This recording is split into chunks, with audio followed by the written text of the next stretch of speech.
সুপ্রিয় দর্শক মণ্ডলী, সেভেন রিং সিমেন্ট ফ্রন্টলাইনে স্বাগত জানাচ্ছি আপনাদের সবাইকে। দর্শক আমাদের সঙ্গে রয়েছেন সাবেক সংসদ সদস্য, রাজনৈতিক বিশ্লেষক গোলাম মোল্লা রনি। স্বাগত আপনাকে রনি। আর রয়েছেন মঞ্জুরুল ইসলাম, নির্বাহী সম্পাদক বাংলাদেশ প্রতিদিন। অনেক ধন্যবাদ আপনাকে আসার জন্য। গোলাম মোল্লা রনি, আপনি জানেন যে কয়দিন মাত্র এক সপ্তাহ বাদেই নির্বাচন। তো কেমন হবে এই নির্বাচন, এই নিয়ে কিন্তু মানুষের মধ্যে একটা কৌতূহল আছে। টকশোগুলোতেও কৌতূহল আছে। তো যেহেতু আপনি রাজনীতি নিয়ে বিশ্লেষণ করেন, আপনার দৃষ্টিতে নির্বাচন কমিশন কতটা স্বাধীন, কীভাবে নির্বাচন কমিশন সক্ষম কিনা এত বড় একটা নির্বাচন আয়োজন করা হয়েছে, কিন্তু এটা ঘরে তো ফসলটা তুলতে হবে, সেটা কতটুকু সক্ষম আপনি মনে করেন? এই জন্য আমার প্রশ্নটা হচ্ছে, কেমন হবে নির্বাচন? প্রথমত যে আজকের এই আমরা যখন টকশোটা করছি, আজকে রাত্রিতেই পবিত্র লাইলাতুল বরাত। আমরা যারা ধর্ম বিশ্বাসী, আমরা বিশ্বাস করি যে এই সময়টিতে আগামী 1 বছর আমাদের তকদিরের লিখন ঘটবে। আপনার অনুষ্ঠানের মাধ্যমে মহান আল্লাহর কাছে প্রার্থনা, তিনি যেন আমাদের একটা সুন্দর নির্বাচন দেন, সুন্দর একটা গণতন্ত্র উপহার দেন, আর আমাদের দেশের জন্য যেটি ভালো হয় মহান আল্লাহ রাব্বুল আলামিন যেন সেটিই করেন। যেভাবে শেখ হাসিনার যে বিরাট জগদ্দল পাথরের মতো শাসন, আমরা সবাই যখন আশা হারিয়ে ফেলেছিলাম কিছু হবে না, সবাই যার যার মতো করে, ঠিক সেই সময়টাতে আল্লাহ রাব্বুল আলামিন এমন কি ঘটালেন যে ঘটনার ফলে জুলাই আগস্টের এত বড় একটা বিপ্লব হলো। ফলে আমাদের যে ক্ষুদ্র জ্ঞান, আপনার আমার যে ক্ষুদ্র জ্ঞান, সেই ক্ষুদ্র জ্ঞান অনুযায়ী 12 তারিখের নির্বাচনটা কেমন হবে একটু যদি বিচার করতে যাই, বিশ্লেষণ করতে যাই, still you are finding a huge problem.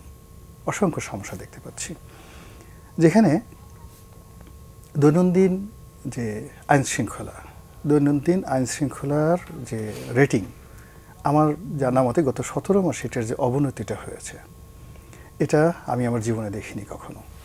এটা কেবলই মাত্র যে আইন শৃঙ্খলার যে চুরি ডাকাতি রাহাজানি বেড়েছে তা নয়, প্রত্যেকটা মানুষের আতে ঘা দিয়েছে। সমাজে যিনি বিত্তশালী তিনি ভয় পাচ্ছেন, বোধহয় তার বিত্ত যে কেউ ছিনিয়ে নিতে পারে। যিনি সম্মানিত তিনি ভয় পাচ্ছেন, আমার সম্মান যে কোনো সময় লাঞ্ছিত অপমানিত হতে পারে। যিনি পুলিশ তিনি মনে করছেন যে আমি বোধহয় নিজের নিরাপত্তাটাই আগে আমার দেখা উচিত। এরকম একটা বিশৃঙ্খলা অবস্থা গেল আইন শৃঙ্খলা। 2 নম্বর হলো যে পুরুষ এবং একটা রাষ্ট্র, এটার মেরুদণ্ড হলো অর্থ। অর্থ যদি না থাকে আর কোনো কিছু থাকে না। এই মুহূর্তে আমরা অ্যাজ এ নেশন হিসেবে ইতিহাসের সবচাইতে একটা ক্রান্তিকাল পার করছি অর্থনৈতিকভাবে। প্রত্যেকটা মানুষের মধ্যেই অভাববোধ যা হয়েছে আমরা সবাই জানি। 3 নম্বর হলো যে আমরা এই মুহূর্তে কার্যত বন্ধুহীন। ইন্টারন্যাশনালি বর্তমান যে সরকার আছে সেই সরকারের কৌশলগত কোনো বন্ধু নেই। এখন বিএনপির সঙ্গে চীনের ভালো সম্পর্ক বা অন্য 10টা রাষ্ট্রের ভালো সম্পর্ক আছে, সেটা বিএনপির সঙ্গে, জামাতের সঙ্গে 10টা রাষ্ট্রের ভালো সম্পর্ক আছে, কিন্তু ডক্টর মোহাম্মদ ইউনূসের সঙ্গে বর্তমান যে অন্তর্বর্তীকালীন সরকার তাদের সঙ্গে কৌশলগত সম্পর্ক রয়েছে, এরকম ভালো কোনো সুখবর জানা নাই। এরপরের যে বিষয়টা হলো আমাদের জুডিশিয়ারি, মিলিটারি, তারপরে সিভিল সার্ভিস, এদের সঙ্গে সবসময় একটা পারস্পরিক বোঝাপড়া থাকে। কেউ সুপিরিয়ার, কেউ ইনফেরিয়ার, মাঠে গিয়ে কেউ একসাথে কাজ করে। কিন্তু গত 17টি মাসে এই প্রশাসনগুলো একত্রে কাজ করে সরকারের কোনো ভালো উদ্যোগকে তারা বাস্তবায়ন করতে দিয়েছে, বিরোধী দলের বা ইভেন যারা আছে তাদেরকে কোনো ফ্লোর দিয়েছে, আমি এটা দেখিনি। মানে যেটা আমি বলতে চাই, এইভাবে আমি 100টা বলতে পারবো যে এইরকম অবস্থাতে নির্বাচনের যে দিনটি, এটি থাকবে আমাদের সব দিক থেকে এক্সট্রিম। আমাদের চিন্তা, চেতনা, কর্ম, রাগ, ক্রোধ, কাম, ভালোবাসা, লোভ, লালসা, সব কিছুর এক্সট্রিম। ওই দিনই আমাকে ওটা পেতে হবে। আমি যাকে সমর্থন করি, যাকে ভোট দিতে চাই, তাকে আমার এমপি বানাতে হবে। আর আমি নিজে যদি এমপি হতে চাই, তাহলে আমাকে এমপি হতেই হবে। এই জায়গাটাতে একটা সার্কিট ব্রেকার তৈরি করার জন্য রাষ্ট্রের যে শক্তি দরকার, সেই শক্তিটা নেই। না থাকার কারণে ওই দিন যদি অলৌকিক কিছু ঘটে, যে কারণে আমি এই বক্তব্যের শুরুতে আল্লাহ সহযোগিতা চাইলাম, যে আল্লাহ যদি আমাদেরকে দয়া করেন যে ওই দিন মানুষের মন ভালো করে দেন, যে না আমরা আজকে জাল ভোট দেবো না, আমরা আজকে গণ্ডগোল করবো না, প্রতিপক্ষের সাথে রাগ দেখাবো না, ক্রোধ দেখাবো না, সম্মানিত মানুষকে অসম্মান করবো না, আমি সুন্দর মতো ভোট দিয়ে তারপর চলে যাব। যারা ভোট গণনা করবেন তারা বলবে আমরা মিথ্যা কথা বলবো না, মিথ্যা ফল তৈরি করবো না, মিথ্যা ঘোষণা করবো না, এই ভোট কেন্দ্রের নিয়ম অনুযায়ী যেভাবে জনগণের আশা আকাঙ্ক্ষা সেইভাবে সব কাজ করে যাব। আচ্ছা গেল। এরপরে টিউনো সাহেবের ইমান আসতে হবে, ডিসি সাহেবের ইমান ভালো হতে হবে। আবার সেই ইমান অনুযায়ী নির্বাচন কমিশনের যে ফলাফল আসবে, ইলেকশন কমিশন, তারাও যথেষ্ট ইমানদার হবেন যে না আল্লাহ আমাদেরকে একটা আমানত দিয়েছেন, কিয়ামতের ময়দানে আমি এখানে তো সবাই বয়স্ক মানুষ, কিয়ামতের ময়দানে আমরা আল্লাহর কাছে কী জবাব দেব? কাজেই জীবন থাকতে আমি কোনো অবস্থাতেই কোনো ম্যানিপুলেশনে যাব না। তো সেক্ষেত্রে তো ডক্টর মোহাম্মদ ইউনূস যেভাবে বলেছেন যে সারা পৃথিবীকে চমকৃত করে দেওয়ার মতো একটা ইলেকশন তিনি করতে যাচ্ছেন, সেটা হতে পারে যদি অলৌকিক কোনো ঘটনা ঘটে। কিন্তু আমাদের যে ক্ষুদ্র জ্ঞান, এখন আজকের দিন পর্যন্ত আমরা যা দেখছি, প্রতিটি মানুষ যার যার অবস্থানে রাগ হয়ে যাচ্ছে। আমি আমিরে জামাতের এত রাগ কখনো দেখিনি। জামাতের অনেক প্রার্থী তারাও রাগ হচ্ছেন, ভীষণ রকম রাগ হচ্ছেন।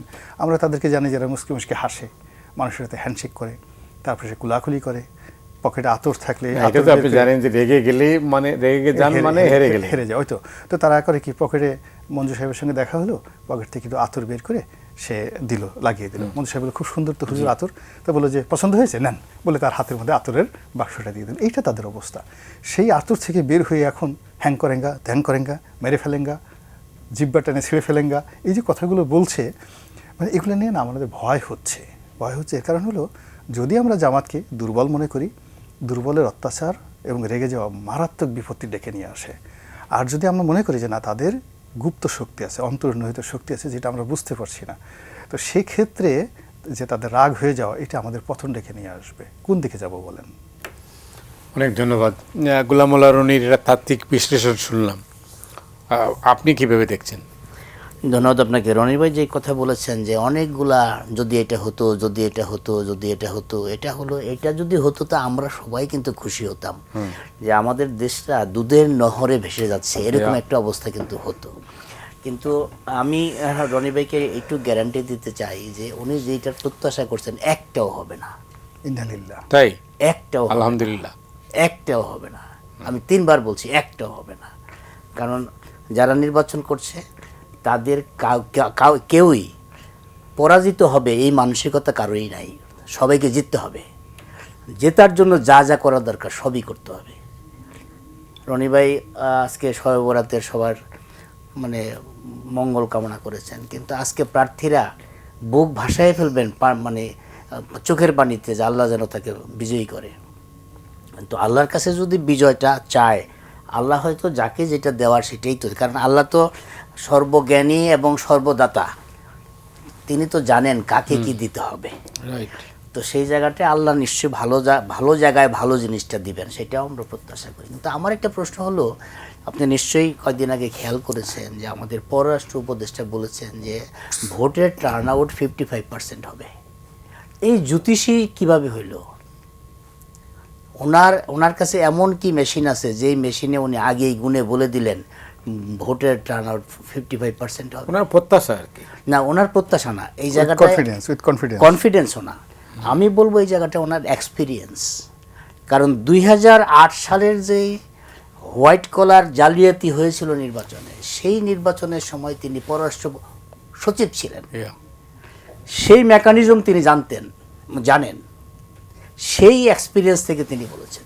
না হলে ভোটের দিন বাকি আছে, আমি পররাষ্ট্র উপদেষ্টা বলে দিলাম 55% টার্ন আউট হবে, এবং কোনো মানে এমনও না দশমিক এত পার্সেন্ট, এমনও না, একদম রাউন্ড ফিগার বলে বা কাছাকাছি, একদম রাউন্ড ফিগার বলে দিলেন। রাউন্ড ফিগার বলে দেওয়া মানে হলো, আমি বলবো যে 2008-এর নির্বাচনে আগে সিট নির্ধারণ হয়েছিল, তারপরে নির্বাচন হয়েছিল, যেটা পরবর্তী সময়ে বেগম জিয়ার বলছিলেন, যেটা মরিয়াটি রিপোর্ট দিয়েছিল স্টেট ডিপার্টমেন্টে, যে বেগম জিয়ার সাথে খন্দকার দেলোয়ার এবং মুজাহিদ এবং এটিএম আমিন দেখা করেছিল। তো সেই সময় কিন্তু বেগম জিয়া বলছিলেন যে আমি নির্বাচনে যাব না, নির্বাচনে গেলে আমরা পাবো 30টা, আপনারা পাবেন 3টা। নির্বাচনের পরে তো বেগম জিয়ার কথাই ঠিক হলো, বিএনপি 30টা পেয়েছিল।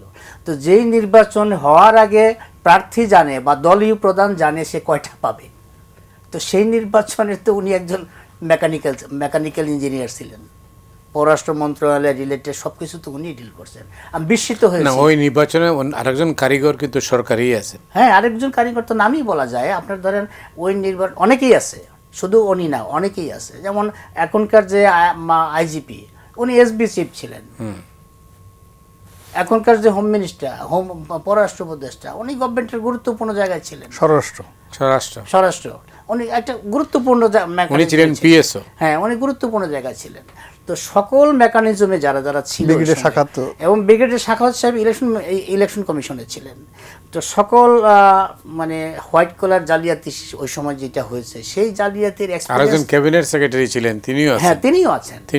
তিনিও আছেন। তো সেই জায়গাটায় উনি 55% যখন বললেন, তো এখন আরেকটু যদি বলে দিতেন যে কে কোন দল অথবা কোন জোট কত পার্সেন্ট পাবেন, তখন হয়তো মানুষের কষ্টটা কম হইতো, বুঝতে পারতো যে কোন দল কত পার্সেন্ট। ভোটের আগেই রেজাল্টটা হয়ে যেতে পারতো। আরেকটা বিষয় হলো যে এবারের ভোটটা হবে নারী ভোটার কে কত কেন্দ্রে আনতে পারবে। নারী ভোটারদের একটা বিরাট অঙ্ক, কিন্তু অনেকে বাড়ি বাড়ি যাচ্ছে, ঘরে ঘরে যাচ্ছে, কোরআন শরীফ নিয়ে প্রতিজ্ঞা করাচ্ছে, মোবাইল নাম্বার নিচ্ছে, এনআইডির ফটোকপি নিচ্ছে। তো নারী ভোটার যদি ক্যাম্পে না আনতে পারে, ভোট কেন্দ্রে না আনতে পারে, এবং ভোটারদেরকে যদি ধরে ধরে ভোট কেন্দ্রে না আনতে পারে, যেই দল আনতে পারবে তাদের পক্ষে রেজাল্ট বের করে আনা সম্ভব। আমাদের দেশে এই পর্যন্ত 54 বছরে আমরা 3টা মার্কা ভোট দেখেছি। একটা মার্কা হলো নৌকা, একটা ধানের শীষ, একটা লাঙ্গল। এই 3টা মার্কা কিন্তু জনপ্রিয় মার্কা। নৌকাটা এখন নাই, ধানের শীষ আছে, এবং লাঙ্গলটা আঞ্চলিক মার্কা হয়ে গেছে। তো ধানের শীষের সাথে এবার প্রতিযোগিতা করতেছে ধানের শীষের এক সময়ের সমমনা দাঁড়িপাল্লা। তো মার্কাও কিন্তু একটা ফ্যাক্টর মানুষের ভোট দেওয়ার জন্য। আওয়ামী লীগ যে নৌকা মার্কাটা মার্কা হিসেবে নিয়েছিল নির্বাচনের, এটা কিন্তু শুধু মার্কা না, এটা বাংলাদেশের এই অঞ্চলের মানুষের কাছে একটা পরিচিত জিনিস ছিল। সে কারণে মানুষ যাতে সহজে এটা বুঝতে পারে, সে কারণে এখন নৌকা মার্কা যেহেতু নাই, লাঙলও নাই, ধানের শীষ মানুষের কাছে একটা জনপ্রিয় মার্কা। এই ধানের শীষটা এই পর্যন্ত 3বার প্রধানমন্ত্রী হয়েছিল বেগম খালেদা জিয়া, রাষ্ট্রপতি জিয়াউর রহমান ছিলেন ধানের শীষের, সত্তার সাহেব হয়েছেন।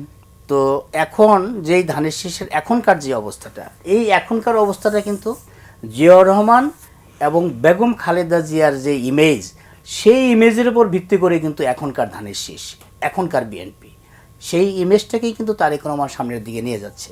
এখন এইটা যদি বিএনপির নেতাকর্মীরা, বিএনপির তারেক রহমান কিন্তু বলছেন যে নির্বাচনটা খুব কঠিন হবে, অন্য সময়ের মধ্যে নির্বাচন হবে না। তারেক রহমান যতটা নির্বাচন কঠিন মনে করছেন, বিএনপির স্থানীয় পর্যায়ের নেতাকর্মীদের মধ্যে ততটা কঠিন আমার কাছে লাগছে না। কারণ তাদের মধ্যে কেমন জানি একটা নাকে তেল দিয়ে ঘুমানোর মতো ভাব চলে আসছে যে আমরা তো জিতবই, আমরা তো সরকার গঠন করবই, এরকম একটা ভাব চলে আসছে। যেই ভাবের কারণে কিন্তু 91-এর নির্বাচনে কিন্তু আওয়ামী লীগের মধ্যেই ভাবটা চলে আসছিল। আওয়ামী লীগের কোনো কোনো নেতা স্যুট টুট মসজিদপুট বানাই ফেলছিল, পরে কিন্তু উল্টে গেছিল। ওরকম একটা ভাব আমি বিএনপির মধ্যে এখন দেখতেছি, বিএনপির মাঠ লেভেলের নেতাকর্মীদের মধ্যে। সুতরাং এই নির্বাচনটা তারেক রহমান যেটা বলছে কঠিন হবে, আসলে নির্বাচনটা কঠিন হবে। অনেক ধন্যবাদ। না, যেটা আমি শুরুতেই আপনাকে জিজ্ঞেস করেছিলাম যে নির্বাচন কমিশন কতটা স্বাধীন এবং নির্বাচন করতে সক্ষম কিনা। প্রথমত কাগজ কলমে তো অনেক স্বাধীন, এবং আমি মনে করি আমাদের নির্বাচন কমিশনারের যে ক্ষমতা রয়েছে, লিগ্যাল যে পাওয়ার রয়েছে, তার সঙ্গে সঙ্গে ইনহ্যারিট কতগুলো পাওয়ার রয়েছে, ইনহ্যারিট এবং ইনহ্যারেন্ট। তার সঙ্গে সঙ্গে জুলাই আগস্ট বিপ্লবের চেতনার ফলে যেটা স্পিরিট তৈরি হয়েছে গণতন্ত্রের পক্ষে, তো তারা চেষ্টা করলে অনেক কিছু করতে পারবেন। ভারতের সেই যে মিস্টার সেশনের চাইতেও বড় কিছু করতে পারেন যদি তারা চেষ্টা করেন। এখন সেটা বাস্তবিকে তিনি কতটা করতে পারবেন না পারবেন, সেটা ব্যক্তির উপর, পরিবেশ প্রকৃতির উপর নির্ভর করে। কিন্তু এখানে আমার কাছে যে সমস্যাটা মনে হচ্ছে সেটা হলো অনেকগুলো নাটক হচ্ছে, সিনেমা, ছায়াছবি হচ্ছে, যেগুলোর সঙ্গে আসলে রাজনীতির আমি ইতিপূর্বে কখনো এই জিনিসগুলো দেখিনি।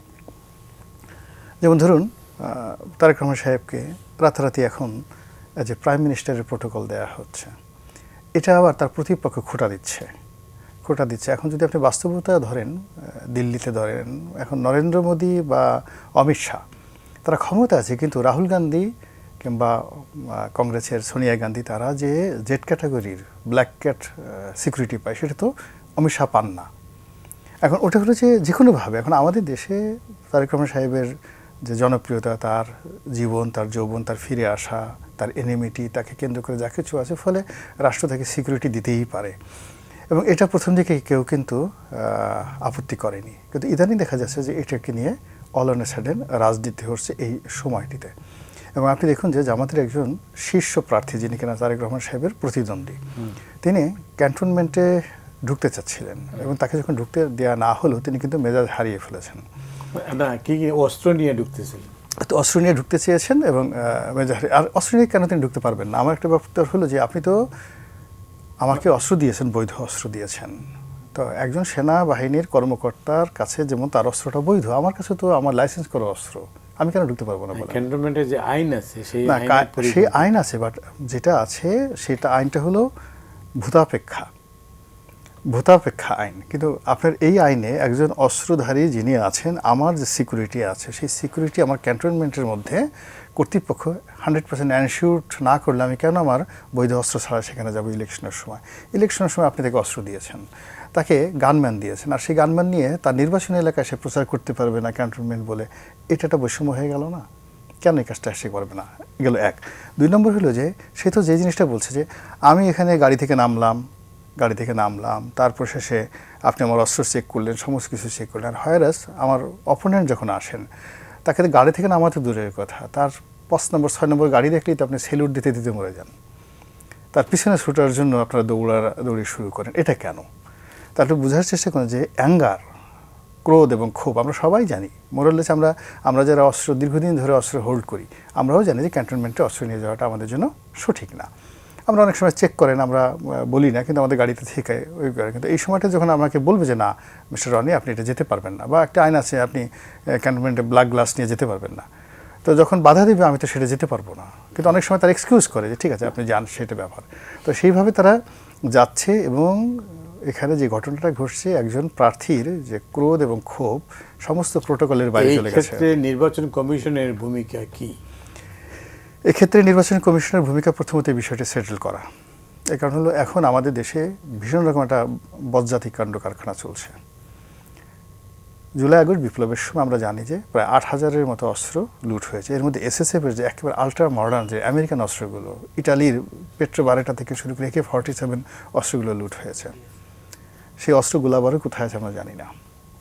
এর মধ্যে কিছু কিছু প্রার্থীকে বৈধভাবে অস্ত্র দেওয়া হয়েছে, তারা সেই অস্ত্রটা জমা না দিয়ে তারা এই মুহূর্তে ঘুরছে। অন্যদিকে সমাজে যারা দীর্ঘদিন যাবত তাদের নিরাপত্তার জন্য রাষ্ট্র তাদেরকে অস্ত্র দিয়েছে, সেই অস্ত্র আবার তাদেরকে থানায় জমা দিতে বলা হয়েছে। সবাই থানায় অস্ত্র জমা দিয়েছে 31 তারিখের মধ্যে। ফলে কি হলো আপনি দেখুন যে অবৈধ অস্ত্র নির্বিবাদে নির্দ্বিধায়, এখন আপনি ধরুন mister Motiur Rahman Chowdhury, you are eminent person, আপনার একটা অস্ত্র রাষ্ট্র দিয়েছে, সবাই জানে যে এখন এই সময়টাতে আপনার কাছে অস্ত্র নেই।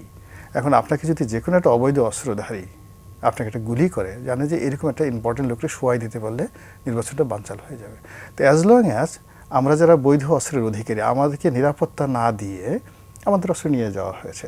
অন্যদিকে অবৈধ অস্ত্র উদ্ধারের নামে যে সকল অস্ত্র উদ্ধার হচ্ছে সেগুলো মানে চাকু, ছুরি, বেয়োনেট, পুরনো পিস্তলের ম্যাগাজিন, এই সমস্ত জিনিস হাস্যকর।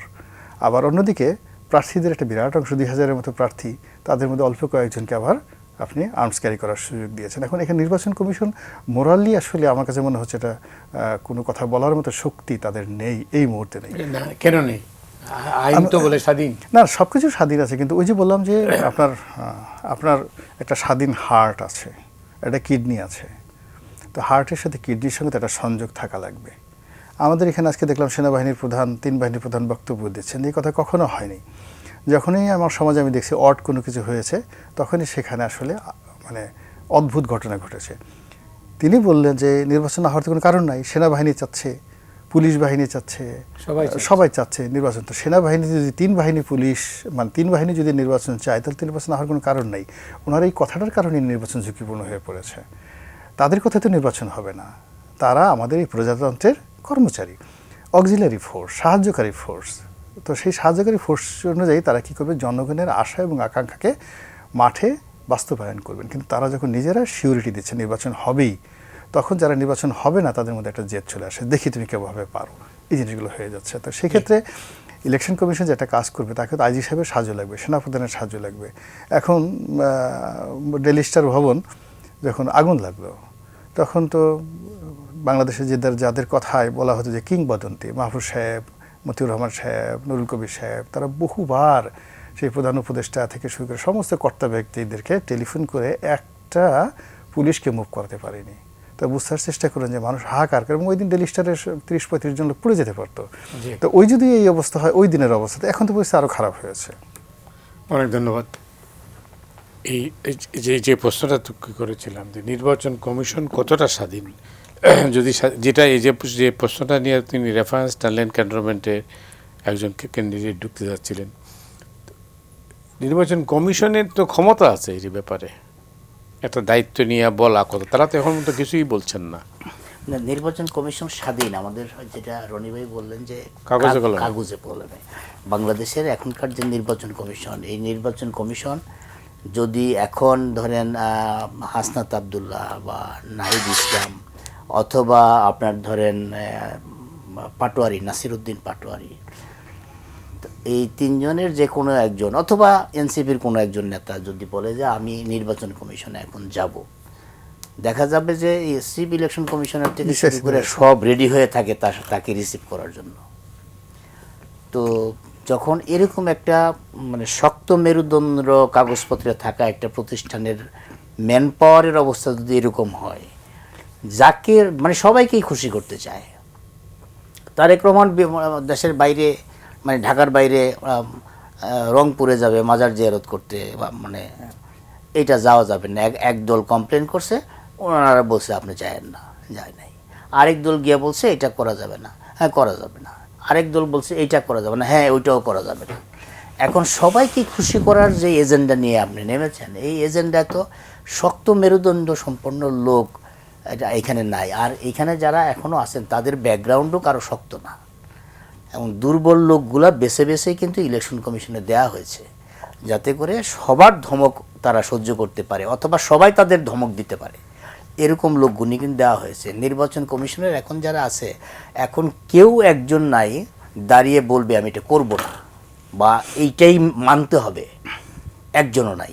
একজন মাহবুব তালুকদার নাই, একজন মাহবুব তালুকদার নাই। মাহবুব তালুকদার তো মানে বাংলাদেশের ইতিহাসে নির্বাচন কমিশনের স্মরণীয় একজন ব্যক্তি। তিনি কথা বলতেন, গার্ডস নিয়ে বলতেন, আইন জানতেন, তার আইন জানার নিজের সততা নিয়ে তার একটা অহংকার ছিল। তো এখন তারা অসৎ কি সৎ এই জায়গায় আমি জানি না, কিন্তু তাদের কারো কাছে আমার এখন পর্যন্ত মনে হলো কারো পার্সোনালিটি নাই। এর পার্সোনালিটি সম্পন্ন মানুষ যদি না থাকে ইলেকশন কমিশনে, সেই ইলেকশন কমিশনার শক্ত হবে কেন? দুর্বল হবে, এটি স্বাভাবিক। আগে তো এই যে পার্সোনালিটি, এই দুর্বল প্রতিষ্ঠান দিয়ে এত বড় আয়োজন কি সম্পন্ন করা সম্ভব? দুর্বল প্রতিষ্ঠান দিয়ে কারণ সম্ভব এই জন্য, কারণ সরকার তো দুর্বল। সরকার চিন্তা করেছে যে তার আরেকটা ইন্ডিপেন্ডেন্ট বডি যদি তার চেয়ে বেশি শক্ত হয়ে যায়, তখন তো সরকারের কথা শুনবে না। সরকারের এমন একটা বডি দরকার, এমন একটা লোক দরকার যেই কথা সরকারের কথার বাইরে যাবে না। অবিডিয়েন্ট মানে সার্ভেন্ট আর মানে গার্ডস সার্ভেন্টের মধ্যে ডিফারেন্স আছে। তো অবিডিয়েন্ট সার্ভেন্ট দরকার। অবিডিয়েন্ট সার্ভেন্ট দেখে দেখে কিন্তু ইলেকশন কমিশন গঠন করা হয়েছে। আপনি দেখেন চিফ ইলেকশন কমিশনার কিন্তু একবার আওয়াজ হয়েছিল যে তাকে রাখা হবে না, তিনি হাসপাতালেও ভর্তি হয়েছিলেন, নানা রকম ঝামেলা হয়েছে। এই নাসিরউদ্দিন পাটোয়ারি এই কিন্তু ঘোষণা করেছিল যে এই নির্বাচন কমিশন থাকবে কি থাকবে না সেই সিদ্ধান্ত হবে। আরেকজন কিন্তু বলেছিলেন জুলাই সনদের উপর নির্ভর করে নির্বাচন কমিশন, এই নির্বাচন কমিশন থাকবে কি থাকবে না। যখন তারা বলছিল যে নির্বাচন কমিশন থাকবে কি থাকবে না, তখন এইখানে যারা আছেন তারা থাকার জন্য অস্থির হয়ে গেছেন। কোনো না কোনোভাবে তাদেরকে থাকতে হবে, যার যেভাবে মানে লবি করা সেই লবিতে তারা ঠিকই আছে। এখন দুর্বলের সাথে দুর্বলের সম্পর্কটা, বন্ধুত্বটা মানে সহনীয় পর্যায়ে থাকে। দুর্বলের সাথে সবলের কখনো সম্পর্ক হয় না, কারণ দুই মেরুর জিনিস। নির্বাচন কমিশন যখন শক্ত মেরুর থাকবে, তখন সরকারের অনেক সিদ্ধান্তই মানতে পারে না তারা। আর দুর্বল যেহেতু, সরকারও দুর্বল, নির্বাচন কমিশনও দুর্বল, সুতরাং দুই দুর্বলে মিলে ইলেকশন যা করা সেটা করবে। এইবারের ইলেকশন পাহারা দিতে হবে জনগণকে, কারণ নির্বাচনের ফল দেরি হতে পারে, এটা কিন্তু অ্যানাউন্সমেন্ট আগে হয়ে গেছে। কতদিন দেরি হতে পারে সেটা কিন্তু বলে নাই। এটা 2 দিন হইতে পারে, 3 দিনও হইতে পারে, 4 দিনও হইতে পারে। ইচ্ছা যে আমার এখনো সময় হয় না ইলেকশন মানে রেজাল্ট কাউন্ট করার বা রেজাল্ট প্রকাশ করার। কেন্দ্রে কেন্দ্রে প্রত্যেক প্রার্থী প্রত্যেক কেন্দ্র থেকে রেজাল্ট নিয়ে বেরোতে হবে, না হলে এই রেজাল্ট কিন্তু তারা 7 দিন 15 দিনে দেখতে পারবে কিনা জানি না। আবার ইলেকশন হওয়ার পরে এই ইলেকশন কমিশনের আইনে অথবা আমাদের সরকারের মধ্যে অন্তর্বর্তী সরকারকে বলা হয় নাই যে আপনি এতদিন পরে ইলেকশন করে কিন্তু আপনি চলে যাবেন। আপনি ইলেকশন করলেন কিন্তু আমার ইচ্ছা হলো আমি ক্ষমতা আমি দেব না, আমি 3 দিন 7 দিন 5 দিনের মধ্যে ওত নেব না। এখন ওতের ব্যাপার আসতেছে, এখন স্পিকার নাই, আবার ডেপুটি স্পিকার নাই। এখন ইলেকশন আরেকটা অপশন আছে, সরকার মনোনীত একজন লোক অথবা chief election commissioner. Chief election commissioner পর্যন্ত যখন অপশন আসবে, চিফ ইলেকশন কমিশনার বলবে যে আমার অনেক কিছু করতে দেরি আছে, ফেব্রুয়ারিতে 12 তারিখে নির্বাচন হয়েছে, আমি আগস্টের 5 তারিখে ওত নেব, মানে সংসদ সদস্যদের শপথ পড়াবো। এখন কিছু করার নেই তো, শপথ তো আপনার যদি চিফ ইলেকশন কমিশনার পড়ায় তো চিফ ইলেকশন কমিশনারকে সরকার যা বলবে সেদিনই কিন্তু ওত হবে, এর আগে কিন্তু ওত হবে না। সুতরাং ইলেকশন হওয়ার পরেই 3 দিন 7 দিনের মধ্যে সরকার গঠন হয়ে যাবে, ওত হবে, রেজাল্ট হবে, এইটাও কেমন যেন একটু সন্দেহ সংশয় তৈরি হয়েছে। সুতরাং ইলেকশন হওয়া এবং ইলেকশন পরবর্তী সময়ে এই পর্যন্ত বহু ইলেকশনে রনি ভাই ইলেকশন করেছেন, আমাদের প্রস্তুতি থাকে, গণমাধ্যম এবং প্রার্থীদের প্রস্তুতি থাকে ইলেকশন পরে যাতে কোনো সহিংস ঘটনা না ঘটে, ইলেকশনের পরবর্তী সময়ে পরাজিত মানে বিজিত প্রার্থীর মধ্যে কোনো মারামারি যাতে না হয়। এইবার হবে উল্টাটা, সরকার যাতে কোনো কিছু ম্যানিপুলেশন করতে না পারে সেটা পাহারা দেওয়ার এইবারের প্রক্রিয়াটা হবে। তো সেই জায়গাটায় এরকম দুর্বল একটা ইলেকশন কমিশন সরকারের সেফ জার্নির জন্য খুব দরকার ছিল, সেটাই এবার হয়েছে। মানে এন্ড রেজাল্টটা কি? রেজাল্টটা হলো আমরা আর মামুরা যা বলবো তাই, এটাই হবে, এর বাইরে তো কিছু হওয়ার সুযোগ নাই এবং ওই প্রক্রিয়াই যাচ্ছে। কিন্তু এখন বাংলাদেশের যে রাজনৈতিক দলগুলো জোট, এখন তো আর দলগতভাবে কেউ ইলেকশন করতেছে না, জোটগতভাবে ইলেকশন করছে। সকল জোটের মধ্যেই এমন একটা অবস্থা হয়ে গেছে যে সবাই সরকার গঠন করতে পারে, সবাই সরকার গঠন করার জন্য প্রস্তুত হয়ে আছে। কোনো কোনো দলের তো এখন কে মিনিস্টার হবে সেই তালিকাও হয়ে গেছে।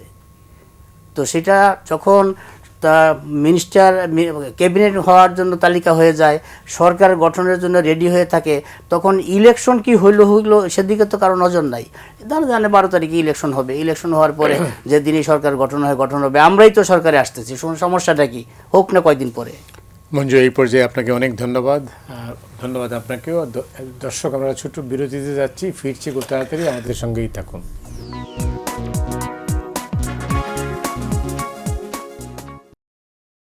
দর্শক মণ্ডলী, আপনারা দেখছেন ফ্রন্টলাইন, আমাদের সঙ্গে রয়েছেন গোলাম মাওলা রনি এবং মঞ্জুরুল ইসলাম, দুজনকে আবারও স্বাগত। হ্যাঁ, গোলাম মাওলা রনি, আপনার কাছে, আপনি জানেন যে রাজনীতিতে মানে নির্বাচনে ধর্মের ব্যবহার আগেও হয়েছে, এখনও হচ্ছে, তবে একটু ব্যতিক্রম লক্ষ্য করা যায়। এইবার নির্বাচন কমিশন শুরুতেই ধর্মের ব্যবহার এই শব্দটি তারা এডিট করেছেন, এর কারণ কি? মানে এটা নিয়ে আমি মানে ইন ডিটেলস বলবো না, বাট সারা দুনিয়াতেই ধর্মকে এখন নয়, মানে শুধু ইসলাম ধর্ম নয়, যখন খ্রিস্টান ধর্ম ছিল তখনও, তার আগে যখন বৈদিক ধর্ম ছিল, হিন্দু ধর্ম ছিল, রাজনীতির সঙ্গে ধর্মের একটা সম্পর্ক আছে।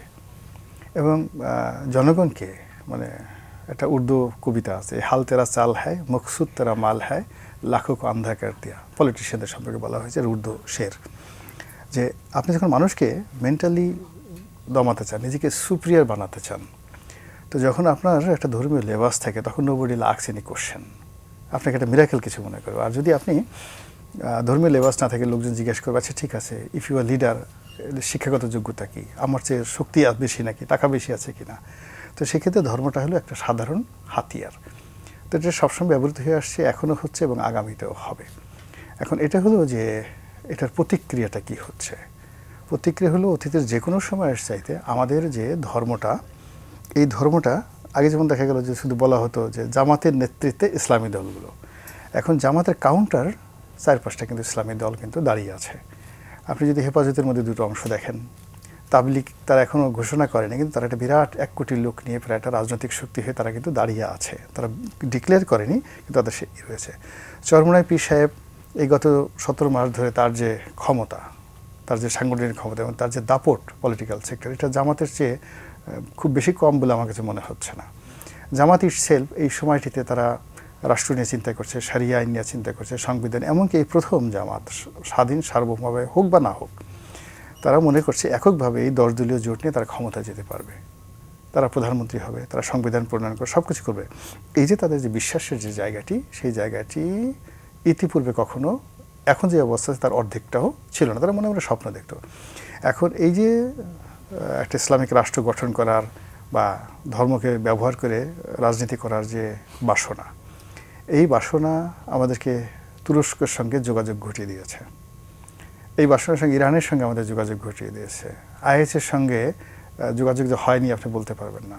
আফগানিস্তানকে একটা মডেল হিসেবে আমাদের, আপনি ইন্টারনেট খুললেই আপনি দেখবেন আফগানিস্তানের শত সমস্যা সত্ত্বেও দেশের লক্ষ লক্ষ তরুণ তারা মনে করছে যে আফগানিস্তানে যা কিছু হচ্ছে আমেরিকা চ্যালেঞ্জ করে এটাই আসলে হওয়া উচিত, মুসলমানদের ওইরকম শক্তি থাকা উচিত।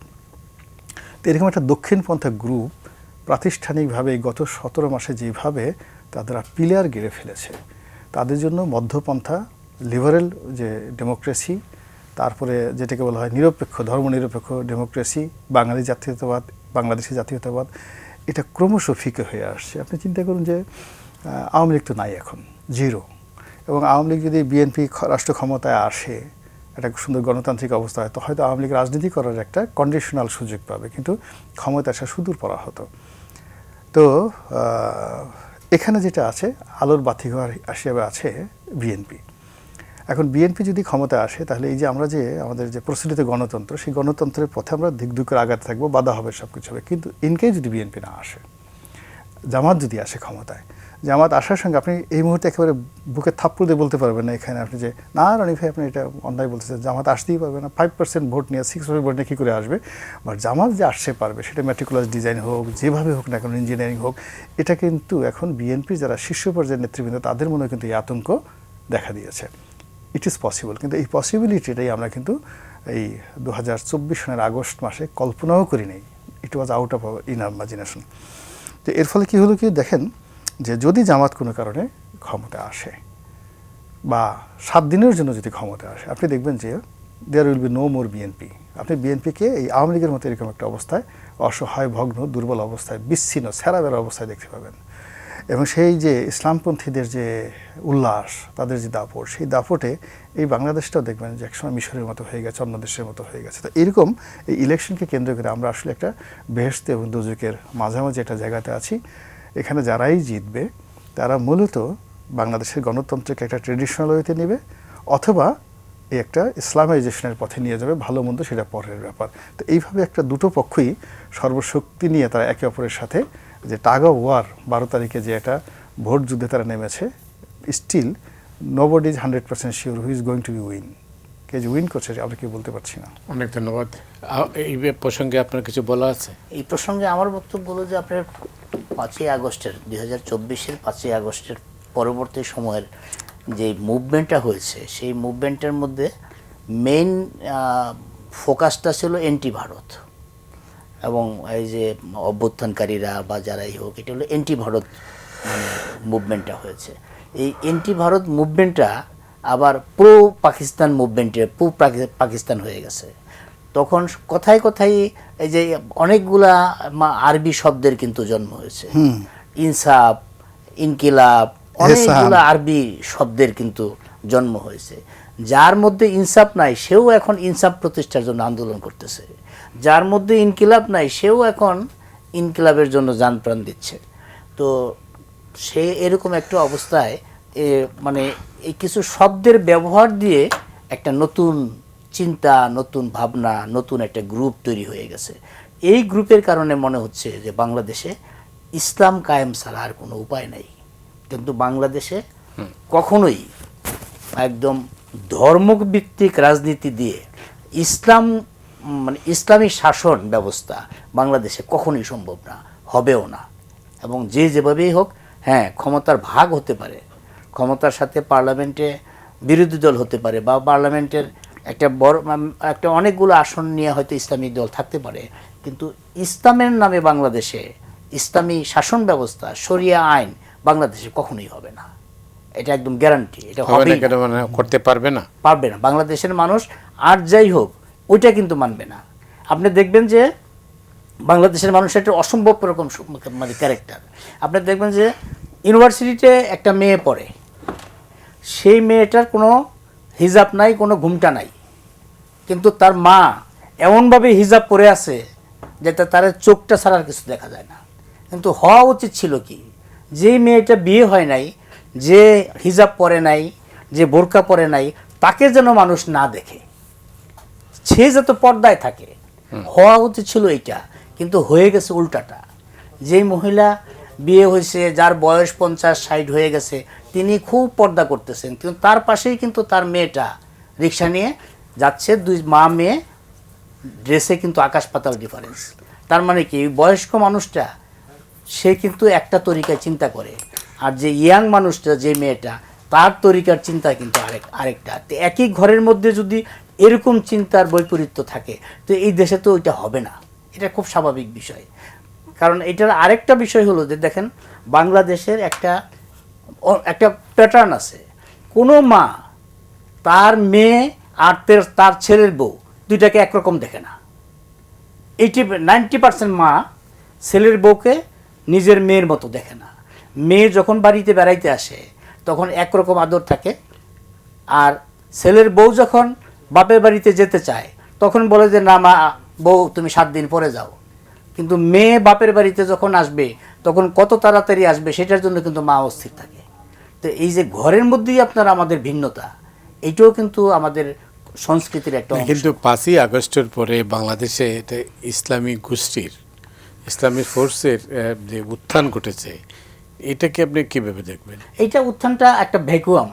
যদি এই জায়গায় আওয়ামী লীগ থাকতো আজকে, তো এই উত্থানটা কিন্তু হতো না।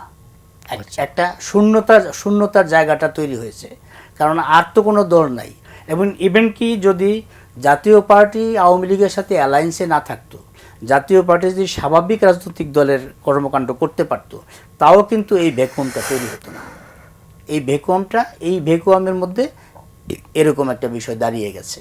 না হলে প্রতিদ্বন্দ্বিতা হওয়ার কথা ধানের শীষ, নৌকা এবং লাঙ্গল, সেই জায়গায় প্রতিদ্বন্দ্বিতা হচ্ছে ধানের শীষ আর দাঁড়িপাল্লার মধ্যে। শূন্যতার কারণে আমরা শূন্যতার মধ্যে অনেক কিছুই হয়ে যায়, শূন্যতার কারণে এই জিনিসটা তৈরি হয়েছে। কিন্তু বাংলাদেশে শরিয়া আইন কায়েম করার মতো পরিস্থিতি কখনোই হবে না, একদম আমি আমার বিশ্বাস থেকে বলতেছি আর কি। কারণ বাংলাদেশের মানুষ ধর্মপ্রাণ মানুষ, কিন্তু ধর্মে অন্ধ না। একদম ধর্ম নিয়েই মানুষের চিন্তাটা, একদম ধর্মের বাইরে কিছু হবে না সেটা কিন্তু না। দেখি গোলাম মাওলা রনি কি এই প্রসঙ্গে মানে এই বলতেছে মঞ্জু ভাইয়ের সঙ্গে আমার মানে কখনোই দ্বিমত হয় না সাধারণত, কিন্তু আমার যে ঐতিহাসিক যতটুকু অভিজ্ঞতা আছে সেই অভিজ্ঞতা দিয়ে আমি তার বক্তব্যের সঙ্গে কিছুটা দ্বিমত না, মানে আমি তাকে জাস্ট কমপ্লিমেন্ট সাপ্লিমেন্ট করতে চাই। আমি সাথে সাথে দেখতেছিলাম আসলে বাংলাদেশের সম্পর্কে, যেমন আমার সোনার বাংলা, আমি তোমায় ভালোবাসি, বা এরকম সবুজ দেশ আর কোনো দেশে নাই, এগুলো আমাদের আবেগের কথা বেসিক্যালি। কিন্তু আমাদের এই দেশগুলো হলো কি, সবসময় রাজনীতির সঙ্গে, রাষ্ট্রতন্ত্রের সঙ্গে, রাষ্ট্র ক্ষমতার সঙ্গে কমপ্লাই করেছে। এখানে একটা সময় হিন্দুরা বহু বছর, শত শত বছর, হাজার বছর রাজত্ব করেছে। বৌদ্ধরা মোর দ্যান 600 ইয়ার্স তারা রাজত্ব করেছে। আবার যখন দিল্লিতে সেই কুতুবুদ্দিন আইবেক সেখানে শাসন ক্ষমতায় বসলেন, তখন কিন্তু সঙ্গে সঙ্গে এখানে হযরত শাহজালাল শাহ রহমতুল্লাহ আসছে। বলে রাজনীতির সঙ্গে ধর্মের একটা সম্পৃক্ত আছে। এবং এখানে বাংলাদেশে যা হচ্ছে, বাংলাদেশের মানুষ আরও আনপ্রেডিক্টেবল। আপনি যদি পাকিস্তানের কথা চিন্তা করেন, পাকিস্তান এবং সৌদি আরব, এই দুটো রাষ্ট্রের যে ঐতিহাসিক ভিত্তি, আমি পাকিস্তানের কথা বলি, যে আলেকজান্ডার যখন এলেন তারও 300 বছর আগে পাকিস্তানে একটা বিশ্ববিদ্যালয় ছিল, তক্ষশিলা বিশ্ববিদ্যালয়। তারও 3000 বছর আগে, আলেকজান্ডারও 3000 বছর আগে, দেয়ার ওয়াজ 2 সিটি, মানে সেখানে সভ্যতা মজুদ উঠেছে, মহেঞ্জোদারো এবং হরপ্পা। এবং সেখানে এই যে এখন আমরা যে ডেমোক্রেসি বলি, এইরকম ডেমোক্রেসি ছিল সেই জায়গাটাতে, যেটা আর্যরা এসে ধ্বংস করে ফেলে। এখন সেই পাকিস্তান, যারা কিনা সারা পৃথিবীতে আর্য সভ্যতার পাদভূমি, সেখানে এখন কি হচ্ছে? ইসলামাইজেশন। আপনি আফগানিস্তানের কথা চিন্তা করেন, আফগানিস্তানে কিন্তু পৃথিবীর সবচেয়ে বড় বৌদ্ধ মূর্তি এবং বৌদ্ধদের সবচেয়ে বড় যে জায়গাটা ওটা আফগানিস্তানে। এমনকি যখন আলেকজান্ডার এখানে আক্রমণ করলেন, আলেকজান্ডার কিন্তু এখানে আরেকটু হলে পরাজিত হয়ে যেতেন, ফলে ওখানকার রাজার মেয়েকে বিয়ে করে, রোকসানা তাকে বিয়ে করে তাকে কিন্তু এখান থেকে তাকে চলে যেতে হয়েছিল। এবং অ্যাট দ্যাট টাইম কোনো রকম মানে আফগানিস্তান কখনোই একটা রাষ্ট্র, ধর্মভিত্তিক রাষ্ট্র কোনো দিন ছিল না। এবং আপনি এই যে রুশ জমানাতে গিয়ে দেখেন, যেখানে যে নজিবুল্লাহ সাহেব যখন ছিলেন, আফগানিস্তান এবং ইরানের আধুনিকতা দেখলে আপনার মাথা খারাপ হয়ে যাবে। তো ইরানের মতো জায়গাতে যদি হিজাব আসতে পারে, যেখানে 5000 বছরের ইতিহাসে কখনই এখন অবগুণ্ঠিত নারীকে ইরান দেখেনি, তারা কৃষ্টি কালচার, তো সেই তুলনায় আমাদের শাসন ক্ষমতার আগেই আমরা সারা শরীর অবগুণ্ঠন দিয়ে ঢেকে রাস্তায় ঘুরে বেড়াচ্ছি, হেলিকপ্টারে ঘুরে বেড়াচ্ছি। তো এখানে এই যে যখন রাষ্ট্র ক্ষমতা এসে যাবে, যারা এই কাজ করে ফেলেছে তাদের দায়িত্ব হবে, সুন্নতির দায়িত্ব হবে আরও 10 জন সাক্ষী জোগাড় করার। এমনকি আমরা 3 জন যে আছি, আমাদেরকে যদি বোরকা পরে ভবিষ্যতে ঘুরতে হয়, খুব অবাক করার মতো কিছু থাকবে না। ওয়েল 30 সেকেন্ড আছে। না, আমরা চাই না, আমরা পর্দাতে বিশ্বাস করি, আমরা সবাই পর্দা মানুক, কিন্তু পর্দা শুধু কাপড়ের পর্দা দিলে হবে না, চোখের পর্দা, অন্তরের পর্দা লাগবে। কিন্তু কাপড় দিয়ে শরীর ঢাকলেই তো পর্দা হয় না। আমি দেখা গেল যে যে সব পুরা শরীর ঢেকে রেখেছে, কিন্তু চোখ দিয়ে যা দেখার সব দেখে ফেলেছে। অন্তরটা যদি ঠিক না থাকে, অন্তরের পর্দাও লাগবে, চোখের পর্দা, অন্তরের পর্দা, হাতের পর্দা, পায়ের পর্দা, সব কিছুর পর্দা লাগে কিন্তু। কারণ হাসরের মাঠে আল্লাহ তাআলা যখন মুখটা বন্ধ করে দিবে, সকল অঙ্গ প্রত্যঙ্গ যার যার কৃতকর্মের কথা কিন্তু বলতে মানে কি 5ই আগস্ট থেকে আমরা এটাই পেলাম? এটাই পেলাম, এটাই সিলচাপ্পু সহকারে পেলাম। অনেক ধন্যবাদ গোলাম মোল্লা রনি, মঞ্জুরুল ইসলাম আপনাকেও। দর্শক মণ্ডলী, আজ এ পর্যন্তই। আপনারা সবাই ভালো থাকুন।